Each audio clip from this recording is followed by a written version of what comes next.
Hi hello ವೀಕ್ಷಕರೇ, ಇವತ್ತು ಕೂಡ ನಿಮ್ಮ ಬೆಳಕೋದ್ರ ಸಮಸ್ಯೆಗೆ ಒಂದು ನ್ಯಾಚುರಲ್ ಆದಂಥ ಪರಿಹಾರನ ತೊಗೊಂಡು ಬಂದಿದ್ದೀನಿ. ಇವತ್ತು ವೀಕ್ಷಕರೇ, ನಾನು ಈ ಒಂದು ನೆಲ್ಲಿಕಾಯಿ ಅಂದರೆ ಫ್ರೆಶ್ಗಿರುವಂಥ ಆಮ್ಲದಿಂದ ಒಂದು ನ್ಯಾಚುರಲ್ ಹೇರ್ ಡೈನ ಹೇಳ್ಕೊಡ್ತಾ ಇದ್ದೀನಿ. ಖಂಡಿತವಾಗ್ಲೂ ಇದನ್ನು ಯೂಸ್ ಮಾಡ್ಕೊಂಡು ನೋಡಿ, ಮತ್ತೆ ಯಾವತ್ತೂ ಕೂಡ ನೀವು ಕೆಮಿಕಲ್ ಯೂಸ್ ಮಾಡೋಕ್ಕೆ ಹೋಗೋದಿಲ್ಲ. ಹಾಗಾಗಿ ನೋಡಿ, ಇದರ ಸಲುವಾಗಿ ನಾನಿವಾಗ ಎರಡು ದೊಡ್ಡ ಸೈಜ್ ಇರುವಂಥ ನೆಲ್ಲಿಕಾಯಿ ಅಂದರೆ ಆಮ್ಲನ್ನು ತೊಗೊಂಡಿದ್ದೀನಿ. ಸೊ ಅದನ್ನು ಇವಾಗ ಗ್ರೇಟ್ ಮಾಡ್ಕೋತಾ ಇದ್ದೀನಿ ವೀಕ್ಷಕರೇ.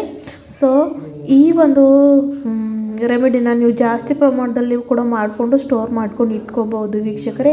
ಹಾಗೂ ಇವಾಗಂತೂ ಈ ಒಂದು ನೆಲ್ಲಿಕಾಯಿ ಸೀಸನ್ನೇ ಇದೆ.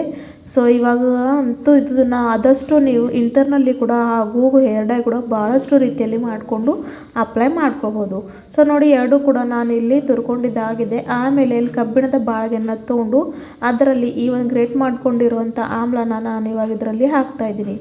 ಈ ಒಂದು ಪ್ರಿಪರೇಷನ್ ಮಾಡ್ಕೊಳ್ಳೋದಕ್ಕೆ ನಿಮಗೆ ಕಬ್ಬಿಣ ವಸ್ತುದೇ ಉಪಯೋಗನ ಮಾಡ್ಕೊಳ್ಬೇಕಾಗಿದೆ ವೀಕ್ಷಕರೇ. ಯಾಕಂದರೆ ಇದರಲ್ಲಿ ಲೋಹ ಅಂಶ ಜಾಸ್ತಿ ಪ್ರಮಾಣದಲ್ಲಿ ಇರೋದ್ರಿಂದ ಇದು ನಮ್ಮನ್ನು ಏನಂದರೆ ಕಪ್ಪು ಬಣ್ಣ ಕೊಡೋಕ್ಕೆ ಹಾಗೂ ಕೂದಲನ್ನ ಸ್ಟ್ರಾಂಗ್ ಮಾಡೋಕ್ಕೆ ಹೆಲ್ಪ್ ಮಾಡುತ್ತೆ. ಹಾಗೂ ಆಮ್ಲ ಅಂತೂ ಕಬ್ಬಿಣದ ಇಂಟ್ರಾಕ್ಷನ್ಗೆ ಬಂದಾಗ ಜಾಸ್ತಿ ಪ್ರಮಾಣದಲ್ಲಿ ಕಪ್ಪು ಬಣ್ಣ ಕೊಡೋಕ್ಕೆ ಹಾಗೂ ಕೂದಲನ್ನ ಹೇರ್ ಬ್ಲ್ಯಾಕ್ ಮಾಡೋಕ್ಕೆ ಹೆಲ್ಪ್ ಮಾಡುತ್ತೆ. ಹಾಗಾಗಿ ನೋಡಿ, ಇದನ್ನು ಇವಾಗ ಡ್ರೈ ರೋಸ್ಟ್ ಮಾಡ್ಕೋತಾ ಇದ್ದೀನಿ.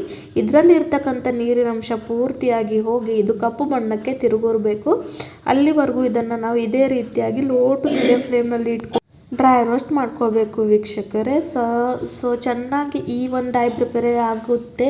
ಇದರಲ್ಲಿ ಯಾವುದೇ ಒಂದು ಕೆಮಿಕಲ್ ಇಲ್ಲ. ಹಾಗೂ ನೆಲ್ಲಿಕಾಯಿ ಅಂತೂ ನಿಮ್ಮೆಲ್ಲರಿಗೆ ಗೊತ್ತಿದೆ, ಕೂದಲಿಗೆ ಒಂದು ಅಮೃತ ಇದ್ದಂಗೆ. ಇದನ್ನು ನಮ್ಮ ಕೂದಲಿಗೆ ನಾವು ಕಪ್ಪು ಬಣ್ಣ ಮಾಡಿಕೊಂಡ್ರೆ ಸಾಕು, ಮತ್ತೆ ಅವತ್ತು ಕೂಡ ನಾವು ಕೆಮಿಕಲ್ನ ಯೂಸ್ ಮಾಡ್ಕೊಳ್ಳೋದಕ್ಕೆ ಹೋಗೋದಿಲ್ಲ ವೀಕ್ಷಕರೇ. ಯಾಕಂದರೆ ಇದು ಅಷ್ಟೊಂದು ಪವರ್ಫುಲ್ ಆಗಿ ಹಾಗೂ ಯಾವುದೇ ಒಂದು ಸೈಡ್ ಎಫೆಕ್ಟ್ ಇಲ್ಲದೆ ನಮ್ಮನ್ನು ಕಪ್ಪಕ್ಕೆ ಬಣ್ಣ ಕೊಡೋಕ್ಕೆ ಹೆಲ್ಪ್ ಮಾಡುತ್ತೆ.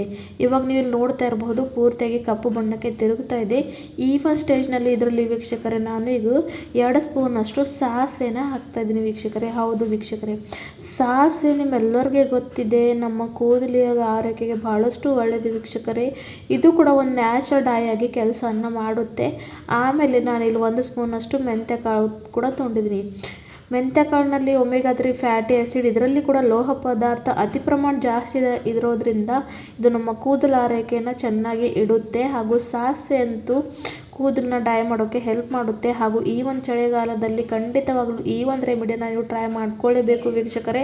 ಯಾಕಂದ್ರೆ ಅಷ್ಟೊಂದು ಪವರ್ಫುಲ್ಲಾಗಿ ಇದು ಕೆಲಸವನ್ನು ಮಾಡುತ್ತೆ ಹಾಗೂ ನಮಗೆ ಬೇಕಾಗಿರುವಂಥ ರಿಸಲ್ಟ್ನ ಇದು ಕೊಡುತ್ತೆ. ಸೊ ಅವುಗಳನ್ನು ಕೂಡ ಹಾಕ್ಕೊಂಡು ಚೆನ್ನಾಗಿ ಇದನ್ನು ಪೂರ್ತಿಯಾಗಿ ಇವು ಕೂಡ ಕಪ್ಪು ಬಣ್ಣ ತಿರುಗೋವರೆಗೂ ಇದನ್ನು ಡ್ರೈ ರೋಸ್ಟ್ ಮಾಡ್ಕೊತ ಹೋಗಬೇಕು ವೀಕ್ಷಕರೇ. ನೋಡಿ, ನಾವು ಎಷ್ಟೇ ಸಾವಿರಾರು ಹಣ ಖರ್ಚು ಮಾಡಿ ಕೂಡ ಕೆಮಿಕಲ್ ಬಳಸಿದ್ರೆ ಇಂಥ ಒಂದು ರಿಸಲ್ಟ್ ನಾವು ಪಡ್ಕೊಳ್ಳೋದಕ್ಕೆ ಆಗೋದಿಲ್ಲ ವೀಕ್ಷಕರೇ. ಯಾಕಂದರೆ ನ್ಯಾಚುರಲ್ ಆದಂಥ ಇಂಗ್ರೀಡಿಯೆಂಟ್ಸ್ ನ್ಯಾಚುರಲ್ ಆಗೇ ಇರ್ತವೆ ಹಾಗೂ ಇದರಿಂದ ಯಾವುದೇ ಒಂದು ಹಾನಿ ಆಗೋದಿಲ್ಲ. ಕೆಮಿಕಲ್ನ ಅತಿ ಜಾಸ್ತಿ ಪ್ರಮಾಣದಲ್ಲಿ ಯೂಸ್ ಮಾಡೋದ್ರಿಂದ ನಮ್ಮ ಕಣ್ಣಿನ ಮೇಲೆ ಕೂಡ ಇದರ ಬಹಳಷ್ಟು ದುಷ್ಪರಿಣಾಮವನ್ನು ಬೀಳುತ್ತೆ ವೀಕ್ಷಕರೇ. ಹಾಗೂ ನಾವು ನೋಡ್ತಾ ಇದ್ದೀವಿ, ಈ ಒಂದು ಸಮಯದಲ್ಲಿ ಚಿಕ್ಕ ಮಕ್ಕಳಿಂದ ದೊಡ್ಡವರವರೆಗೂ ಈ ಒಂದು ಪ್ರಾಬ್ಲಮ್ ಬರ್ತಾ ಇದೆ. ಸೊ ಚಿಕ್ಕ ಮಕ್ಕಳಿಗಂತೂ ಕೆಮಿಕಲ್ ಯೂಸ್ ಮಾಡೋದು ಎಷ್ಟು ಹಾನಿಕಾರಕ ಇದೆ ಅಂತ ನಿಮ್ಮೆಲ್ಲರಿಗೂ ಗೊತ್ತಿದೆ. ಹಾಗಾಗಿ ಇಂಥ ಹೋಮ್ ರೆಮಿಡೀಸ್ ಮಾಡ್ಕೊಂಡು ಅವ್ರಿಗೆ ಕೂಡ ಅಪ್ಲೈ ಮಾಡಿದ್ರೆ ಇದರಿಂದ ಅವ್ರಿಗೂ ಏನೂ ಒಂದು ಪ್ರಾಬ್ಲಮ್ ಆಗೋದಿಲ್ಲ ವೀಕ್ಷಕರೇ. ಹಾಗಾಗಿ ಆದಷ್ಟು ಆಯುರ್ವೇದಕ್ಕೆ ವಸ್ತುಗಳನ್ನು ಉಪಯೋಗನ ಮಾಡ್ಕೋಬೇಕು. ಜೊತೆಗೆ ನಾವು ಪ್ರೋಟೀನ್ ಯುಕ್ತ ಆಹಾರವನ್ನೇ ಕೂಡ ಸೇವನೆ ಮಾಡಬೇಕು. ಯಾಕಂದರೆ ನೋಡಿ, ನಾವು ಇಂಟರ್ನಲ್ಲಿ ಸ್ಟ್ರಾಂಗ್ ಇದ್ದರೆ ಯಾವುದೇ ಒಂದು ಪ್ರಾಬ್ಲಮ್ ನಮ್ಮನ್ನು ಬರೋದಿಲ್ಲ. ಹಾಗಾಗಿ ವೀಕ್ಷಕರೇ, ಸೊ ನೋಡಿ, ಇವಾಗ ಮೆಂತ್ಯ ಹಾಗೂ ಸಾಸಿವೆ ಕೂಡ ಚೆನ್ನಾಗಿ ಬ್ಲ್ಯಾಕ್ ಬಣ್ಣಕ್ಕೆ ತಿರುಗಿದೆ. ಹಾಗೂ ಇವಾಗ ನಾನು ಗ್ಯಾಸ್ ಫ್ಲೇಮ್ನ ಆಫ್ ಮಾಡಿಕೊಂಡು ಇದನ್ನು ಸ್ವಲ್ಪ ತಣ್ಣಗಾಗೋಕ್ಕೆ ಇಟ್ಟಿದ್ದೀನಿ ವೀಕ್ಷಕರೇ. ತಣ್ಣಗಾದ್ಮೇಲೆ ಇವಾಗ ಇದನ್ನು ಏನು ಮಾಡಬೇಕಂದ್ರೆ ನೋಡಿ, ನಾನೇನು ಹಸಿ ನೆಲ್ಲಿಕಾಯಿ ತೊಗೊಂಡಿದ್ದೀನೋ ಪೂರ್ತಿಯಾಗಿ ಡ್ರೈ ಆಗಿದೆ ವೀಕ್ಷಕರೇ.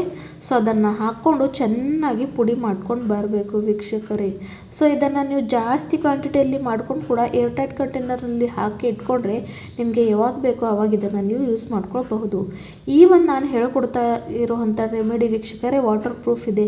ಖಂಡಿತವಾಗ್ಲೂ ಇದನ್ನು ನೀವು ಹಚ್ಕೊಂಡು ನೋಡಿ, ನೀವು 2-3 ಸಲ ತಲೆ ಸ್ನಾನ ಮಾಡಿದ್ರೂ ಕೂಡ ಈ ಒಂದು ಕಲರ್ ನಿಮ್ಮ ತಲೆಯಿಂದ ಹೋಗೋದಿಲ್ಲ. ಅಷ್ಟೊಂದು ನ್ಯಾಚುರಲ್ ಆಗಿ ಇದು ಕಾರ್ಯವನ್ನು ಮಾಡುತ್ತೆ. ಸೊ ನೋಡಿ, ಈ ರೀತಿಯಾಗಿ ಪುಡಿ ಮಾಡ್ಕೊಂಡು ಬಂದಿದ್ದೀನಿ ವೀಕ್ಷಕರೇ. ಸೊ ಇದನ್ನು ಇವಾಗ ಯಾವ ರೀತಿಯಾಗಿ ಪ್ರಿಪೇರ್ ಮಾಡಿಕೊಂಡು ಹಚ್ಕೊಳ್ಬೇಕಂತ ನಿಮ್ಮನ್ನು ಹೇಳ್ಕೊಡ್ತೀನಿ. ಇಲ್ಲಿವರೆಗೂ ನನ್ನ ಚಾನಲ್ನ ಸಬ್ಸ್ಕ್ರೈಬ್ ಮಾಡ್ಕೊಳ್ಳಿಲ್ಲ ಅಂದರೆ ವೀಕ್ಷಕರೇ ಖಂಡಿತವಾಗ್ಲೂ ಪ್ಲೀಸ್ ಈ ಒಂದು ನನ್ನ ಚಾನಲ್ನ ಸಬ್ಸ್ಕ್ರೈಬ್ ಮಾಡ್ಕೊಳ್ಳಿ ಅಂತ ನಿಮ್ಮ ಹತ್ರ ಕೇಳ್ಕೊತೀನಿ. ಆಮೇಲೆ ನೋಡಿ ನೆಕ್ಸ್ಟ್ ಇಲ್ಲಿ ಒಂದು ಬೌಲನ್ನು ತೊಗೊಂಡಿದ್ದೀನಿ. 2 ಸ್ಪೂನಷ್ಟು ಪ್ರಿಪೇರ್ ಮಾಡ್ಕೊಂಡಿರೋ ಅಂಥ ಪುಡಿನ ನಾನಿಲ್ಲಿ ಹಾಕೋತಾ ಇದ್ದೀನಿ. ಆಮೇಲೆ ವೀಕ್ಷಕರೇ ಇಲ್ಲಿ ನಾನು ತೊಗೊಂಡಿರೋ ಅಂಥದ್ದು ಸಾಸಿವೆ ಎಣ್ಣೆ. ಹೌದು ವೀಕ್ಷಕರೇ, ಸಾಸಿವೆ ಎಣ್ಣೆ ಕೂಡ ನಮ್ಮ ಕೂದಲು ಆರೈಕೆಗೆ ಭಾಳಷ್ಟು ಒಳ್ಳೆಯದು. ಈ ಒಂದು ಚಳಿಗಾಲದಲ್ಲಿ ಅಂತೂ ಖಂಡಿತ ಇದನ್ನು ಯೂಸ್ ಮಾಡ್ಕೊತಾನೆ ಇರಬೇಕು. ಇದರಿಂದ ಮಸಾಜ್ ಮಾಡಿದ್ರೆ ಕೂಡ ನಮ್ಮ ಕೂದಲು ಆರೈಕೆ ಭಾಳಷ್ಟು ಚೆನ್ನಾಗಿ ರೀತಿಯಲ್ಲಿ ಇರುತ್ತೆ. ಹಾಗೂ ನಾನು ಹೇಳೋ ರೀತಿಯಲ್ಲಿ ಇದು ವಾಟರ್ ಪ್ರೂಫ್ ಇದೆಯಲ್ಲ, ಹಾಗಾಗಿ ಇದನ್ನು ನಾನು ಜಸ್ಟ್ ಸ್ವಲ್ಪ ಕೂಡ ನೀರಿನ ಬಳಕೆಯಲ್ಲಿ ಮಾಡ್ತಾ ಇಲ್ಲ. ಬರೀ ಈ ಒಂದು ಎಣ್ಣೆನ ಹಾಕ್ಕೊಂಡು ನಾನು ಇದನ್ನು ಮಿಕ್ಸ್ ಮಾಡ್ಕೊತೀನಿ. ಹಾಗೂ ಅಪ್ಲೈ ಮಾಡ್ಕೊಳ್ಳೋದು ಹೇಗಂದರೆ ವೀಕ್ಷಕರೇ, ಇದನ್ನು ಅಪ್ಲೈ ಮಾಡ್ಕೊಳ್ಳೋ ಮುಂಚೆ ನಿಮ್ಮ ತಲೆಯಲ್ಲಿ ಆಯಿಲ್ ಇರಬಾರ್ದು. ಸೊ ಶಾಂಪೂಯಿಂದ ತಲೆ ಸ್ನಾನವನ್ನು ಮಾಡ್ಕೋಬೇಕು. ಆಮೇಲೆ ಈ ಒಂದು ರೆಡಿ ಮಾಡಿ ಇಟ್ಕೊಂಡಿರೋ ಅಂಥ ರೆಮಿಡಿನ ಎಲ್ಲ ಕಡೆನೂ ಹಚ್ಕೊಳ್ಬೇಕು ವೀಕ್ಷಕರೇ. ನಿಮಗೂ ತಲೆ ಸ್ನಾನ ಮಾಡೋ ಅವಶ್ಯಕತೆಯೇ ಇಲ್ಲ. ಸೊ ನೋಡಿ, ಎಮರ್ಜೆನ್ಸಿಲಿ ನಿಮಗೆ ಎಲ್ಲಾದರೂ ಹೋಗಬೇಕಾಗಿದೆ, ನಿಮ್ಮ ಹತ್ರ ಟೈಮ್ ಇಲ್ಲ ಅಂದರೆ ಆ ಒಂದು ಸಂದರ್ಭದಲ್ಲಿ ಖಂಡಿತವಾಗ್ಲೂ ಈ ಒಂದು ರೆಮಿಡಿನ ನೀವು ಟ್ರೈ ಮಾಡ್ಕೊಳ್ಬಹುದು. ಸೊ ಜಾಸ್ತಿ ಪುಡಿನ ಒಂದೇ ಸಲ ಮಾಡ್ಕೊಂಡು ಇಟ್ಕೊಂಡು ಇದನ್ನು ನೀವು ಅಪ್ಲೈ ಮಾಡಿಕೊಂಡ್ರೆ ಸಾಕು. ಯಾರಿಗೂ ನೀವು ಏನಾದರೂ ಡಾಯ ಹಚ್ಕೊಂಡಿದ್ದೀರಾ ಅಂತ ಅವ್ರಿಗೂ ಗೊತ್ತು ಕೂಡ ಆಗೋದಿಲ್ಲ ವೀಕ್ಷಕರೇ. ಸೊ ನೋಡಿ, ಇಲ್ಲಿ ನಾನು ನಿಮಗೆ ಇದರ ರಿಸಲ್ಟ್ ಕೂಡ ತೋರಿಸ್ತೀನಿ. ಅಂದರೆ ನಾನು ನೀರು ಹಾಕ್ಕೊಂಡು ತೊಳ್ಕೊಂಡ್ರೂ ಸಹ ಇದು ಕಲರ್ ಹೋಗೋದಿಲ್ಲ. ಇಲ್ಲಿ ನೋಡ್ಕೊಳ್ಬಹುದು, ನಾನು ನಿಮಗೆ ಇವಾಗ ತೋರಿಸ್ತೀನಿ. ಸೊ ಇಂಥ ಒಂದು ನ್ಯಾಚುರಲ್ ಆದಂಥ ರೆಮಿಡಿನ ವೀಕ್ಷಕರೇ ನೀವು ಟ್ರೈ ಮಾಡಲೇಬೇಕು ವೀಕ್ಷಕರೇ. ಯಾಕಂದರೆ ಎಷ್ಟೊಂದು ಪವರ್ಫುಲ್ ಆಗಿದ್ದು ವರ್ಕ್ ಮಾಡುತ್ತೆ. ಹಾಗೂ ಕೂದಲು ಎಷ್ಟೇ ಬಿಳಿಯಾಗಿರಲಿ ಅದನ್ನು ಕಪ್ಪು ಮಾಡುತ್ತೆ, ಅದರಲ್ಲಿ ಏನೂ ಡೌಟ್ ಇಲ್ಲ. ಸೊ ನೀವು ಕೂಡ ಈ ಒಂದು ರೆಮಿಡಿನ ಟ್ರೈ ಮಾಡ್ಕೊಂಡು ಬಿಡಿ. ಹಾಗೂ ನನ್ನನ್ನು ಕಮೆಂಟ್ ಬಾಕ್ಸ್ನಲ್ಲಿ ತಿಳಿಸಿ ಅಂತ ಹೇಳ್ಕೊಡ್ತೀನಿ. ಸೊ ನೋಡಿ, ಇವಾಗ ನಾನು ನೀರು ಹಾಕ್ತಾ ಇದ್ದೀನಿ ಅಂದರೂ ಕೂಡ ಇದು ಹೋಗ್ತಾನೆ ಇಲ್ಲ. ಸೊ ಎಷ್ಟು ಪವರ್ಫುಲ್ ಆಗಿದೆ ಅಂತ ಇಲ್ಲಿ ಅನ್ಕೋಬೋದು. ಮತ್ತೆ ಸಿಗೋಣ ಮುಂದಿನ ವಿಡಿಯೋದಲ್ಲಿ. ಬಾಯ್ ಬಾಯ್.